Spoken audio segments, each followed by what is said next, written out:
Everything you know about Star Wars is wrong. In this episode, the Jedi do not indoctrinate its members. Now, obviously, this notion comes from a lot of people probably misunderstanding and confusing the terms dogmatic and indoctrination. Choco, why do people think that the Jedi indoctrinate people? Because most people who dislike the Jedi are saying so based off of their experience with religion, and they are transposing what their life experience was as a member of a church that they no longer believe in. They transpose that on top of the Jedi, and bingo bango.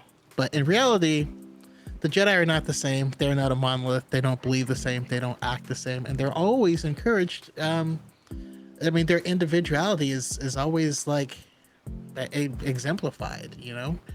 Qui-Gon was asked to join the Jedi Council because he thought differently than the rest of them. It wasn't a bad thing. It was considered a virtue.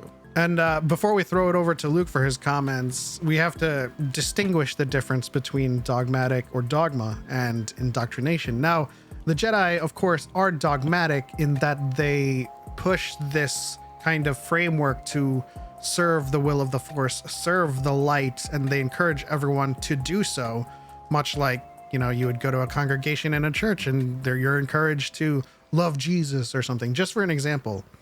But as Choco said, not everybody is told to think the same. Yoda is the biggest example.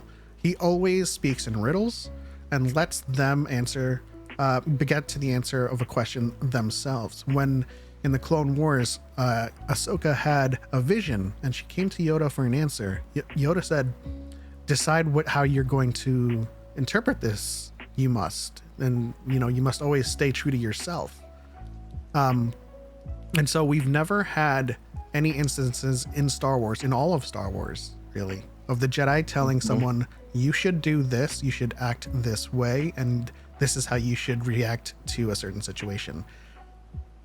I also think of Yoda teaching. Quinlan Voss is a fantastic example of that. But when when Ahsoka was trying to learn how to fight with her lightsaber, and we had that little short from the Forces of Destiny, and she couldn't do it because she was trying to fight like her master. And then Yoda came in there with the BDE and started just pushing her around until she picked up the second lightsaber, because her natural stance was going to be Jarkat. And once she picked up and went with her natural instinct, that's when she could do things.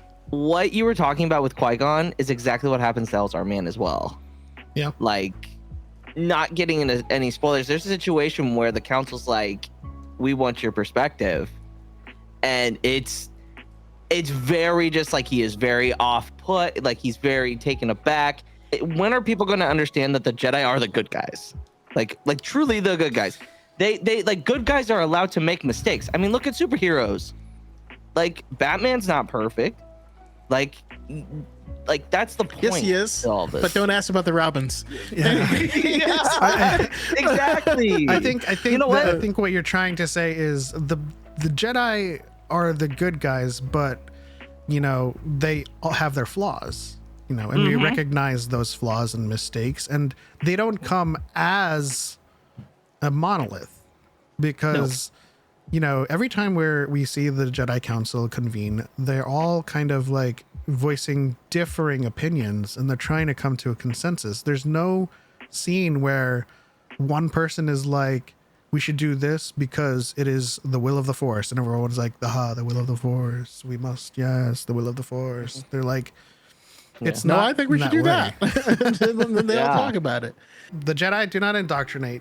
They're dogmatic, but everybody thinks for themselves. Qui-Gon, Obi-Wan, Yoda, Ki-Adi-Mundi, Mace Windu, Quinlan Voss, they're all, Kanan Jarrus, Depa Billaba, they're all filled with Jedi who think for themselves and make decisions for themselves.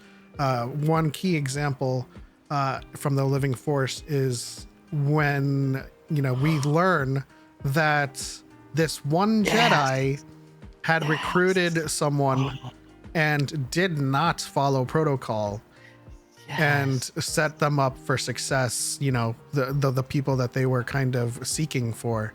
And, you know, Depa in that book is just like, I know what you're saying. They should have like, and that's just, so, you know, you always have to treat them as the individual and not the Jedi, because the Jedi have those protocols and these things put in place to make sure that the people are cared for. And sometimes that person doesn't do it. Sometimes people are lazy, and you get Jedi that are Anakin and they become a Sith.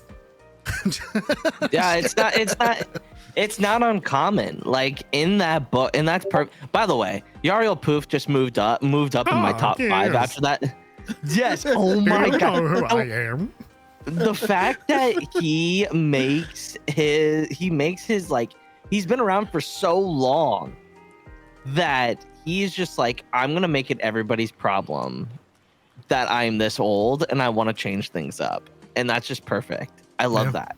But no, like, it's just like in real life, when somebody screws up at work and you have to clean up the mess, like that's how this feels. Like that scenario, like they didn't check all the boxes. Sometimes we get lazy and we miss things because we're not being hyper focused and we're not tuned in, and it happens. Like that should be very relatable in real life. And the Jedi, it's not that. And to go back to the whole thing of like, they're essentially, they're propped up, yes, because they have the ability to commune with the Force, but they're also human / you know, they're vulnerable.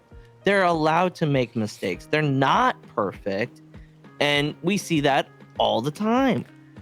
One of the reasons I love Qui-Gon is because he's problematic, right? Because he makes questionable choices.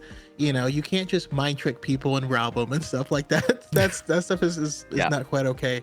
But yeah, overall, we constantly see very independent, very individualized Jedi. It's only the Sith that seem to follow a monolithic behavior. But yeah, I wouldn't say that they are indoctrinated, because they aren't forced to do this. They're not forced to do it uncritically. They're allowed to make their choices, make their mistakes, and also they're allowed to leave. Yeah. Yes. We look at it too much like a religion. It's also a job. You could just leave and do something else if you don't want to, and they support you. They're cool with it. It's just the open and shut case at this point. Yep. But I do want to point out, since we did mention the living Force, St. Pat says Ki-Adi-Mundi is autistic, and now I feel a kinship with him. The first time I read him trying to order some shaved ice, and like he was like, he's like, isn't the shaved ice a flavor? You should charge for that. You know, fix your problems. I'm like, Jesus Christ.